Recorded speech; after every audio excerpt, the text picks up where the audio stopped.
मैं आप सभी भारतवासियों को बताना चाहता हूं कि जिस डॉक्टर को हम भगवान समझकर अपनी सेहत से जुड़ी बातों के लिए सलाह मांगते हैं या शारीरिक कुछ भी पीड़ा होने पर हम अपना इलाज करवाते हैं, तो क्या डॉक्टर वाकई में भगवान कहलाने के लायक है?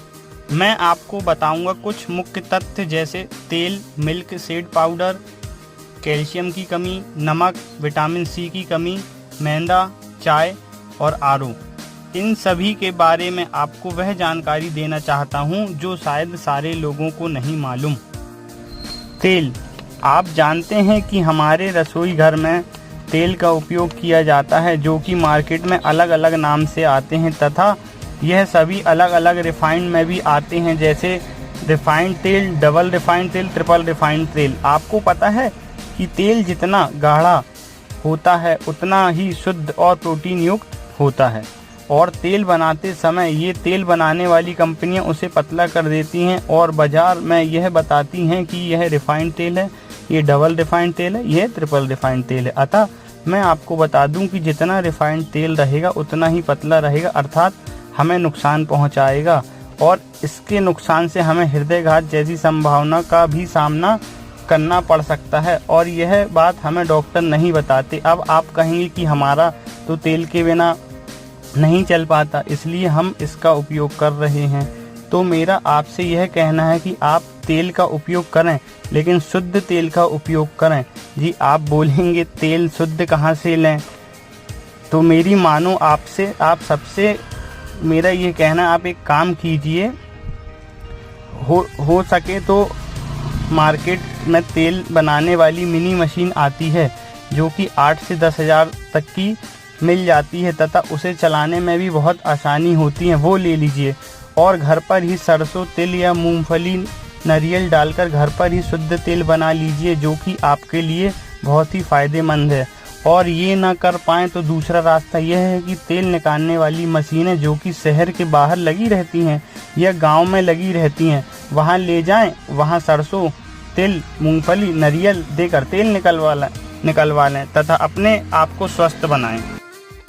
अब मैं इसके बाद आपको आगे बताना चाहता हूं नमक के बारे में।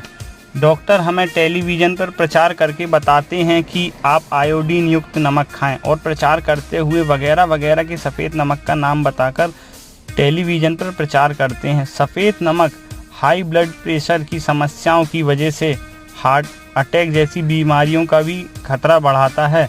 सफ़ेद नमक हमारा वजन बढ़ाता है। सफ़ेद नमक से पथरी, सिरदर्द, उच्च रक्तचाप, सूजन आदि की संभावना भी बढ़ती है। अतः आप सभी को मैं ये बताना चाहता हूँ कि सेंधा नमक से ज़्यादा शुद्ध नमक और अच्छा नमक कोई नहीं है। आपको पता है, सेंधा नमक हाई बीपी और लो बीपी दोनों के लिए औषधि है। आपको यह बात सुनकर आश्चर्य होगा कि सफ़ेद नमक खाने से नपुंसकता आती है, और आप यह भी जान लीजिए कि भारत को छोड़कर हर देश में सफ़ेद नमक यानी कि समुद्री नमक पूरी तरह से बैन है। यह औषधि के रूप में किस तरह कार्य करता है यह भी जान लीजिए आप। किसी भी व्यक्ति को सांप, बिच्छू या किसी भी अन्य जीव जंतु के काटने से जो विष चढ़ता है, सेंधा नमक जो होता है उसके विष को धीरे धीरे कम करने में सहायक होता है। सेंधा नमक फेफड़े मजबूत करता है। सेंधा नमक से पाचन तंत्र के लिए भी अमृत माना गया है। खाली पेट सेंधा नमक पानी के साथ अगर हम लेते हैं तो हमें गैस, अपच, पेट के दर्द से हमेशा राहत रहती है। सेंधा नमक से अन्य कई लाभ और भी हैं। अब आप ही बताइए, इतने सारे लाभ होने पर टेलीविज़न पर सफ़ेद नमक के ज़्यादा प्रचार होते हैं, और डॉक्टर जो कि हम इन पर आंख बंद करके भरोसा करते, वो हमें सेंधा नमक से होने वाली फ़ायदे की जानकारी से अंधकार में रखते हैं। अब मैं आपको बताना चाहता हूँ बच्चों को जो मिल्क पाउडर देते हैं उसके बारे में। बच्चों को अमृत के जैसे देसी गाय के दूध तथा माता के दूध के स्थान पर सिकमेड मिल्क पाउडर बता रहे हैं। टीवी पर इसका भयानक रूप से प्रचार कर रहे हैं। ये मिल्क पाउडर बनाने वाली कंपनी ऐसे प्रचार करती है कि मिल्क पाउडर दीजिए और बच्चों को जवान कीजिए तथा भरपूर कैल्शियम की मात्रा पाइए। मतलब मेरा आपसे यह कहना है कि इससे पहले तो शायद बच्चों जो पाउडर नहीं खाते थे वो तो इनके हिसाब से बड़े होते ही नहीं थे। उनके शरीर में मतलब कैल्शियम भी नहीं रहता था जिस तरीके से प्रचार कर रहे हैं। मेरा सभी मिल्क पाउडर कंपनी से यह कहना है कि आप अपनी झूठी झूठी वस्तुओं का प्रचार करके गाय के दूध तथा माता के दूध से दूर करने का प्रयास ना करें, क्योंकि जब भारत में मिल्क पाउडर या कोई भी पाउडर इस देश की कंपनियां नहीं बनाती थी, तब भी भारत देश के बच्चे हष्ट पुष्ट और तंदुरुस्त रहते थे।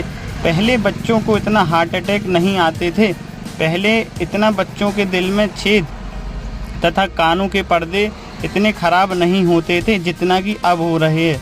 मेरा माताओं से यह कहना है कि टेलीविज़न पर चल रहे किसी भी झूठे प्रचार पर आकर अपना तथा अपने बच्चों का उज्जवल भविष्य खराब करने का प्रयास ना करें।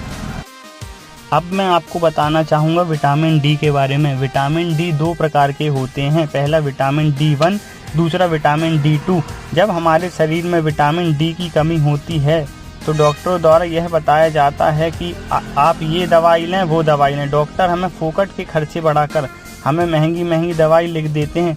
आपको मैं यह बताना चाहता हूँ कि विटामिन डी का फ्री में इलाज है जो कि हम प्रतिदिन कर सकते हैं। आप पूछेंगे कि क्या है, तो वह यह है कि धूप, जो कि हमारी प्राकृतिक देन है, जिसमें ना तो पैसा खर्च होना है ना ही कुछ। आप धूप में बैठ जाएं और धूप में रहने से विटामिन डी की कमी पूरी दूर होती है। एक और इससे अच्छा उपाय बता देता हूँ, वह भी आप सुन लीजिए, धूप स्नान। जी हाँ, धूप में स्नान करने से विटामिन डी की कमी पूरी तरह दूर होती है। अब आप थोड़ा सा इसको खर्चे पे लेकर जाएं तो मेरा आप सभी से यह कहना, सुबह सुबह खाली पेट अनार का रस तथा संतरे का रस पीजिए, जो कि विटामिन डी की कमी पूरी तरह दूर करने में सहायक है। ये नहीं कर सकते आप तो दूध पी लीजिए। दूध पीने से भी विटामिन डी की कमी दूर होती है। अब सब्जी के बारे में बता दूं कि जिसको विटामिन डी की कमी दूर करना है वह पालक की सब्जी खा सकता है। पालक की सब्जी अच्छी ना लगे तो वह मशरूम की सब्जी खा सकता है। इतनी सारी वस्तुएं हैं विटामिन डी की कमी दूर करने के लिए, फिर हम महंगी महंगी दवाइयों का सेवन क्यों करें।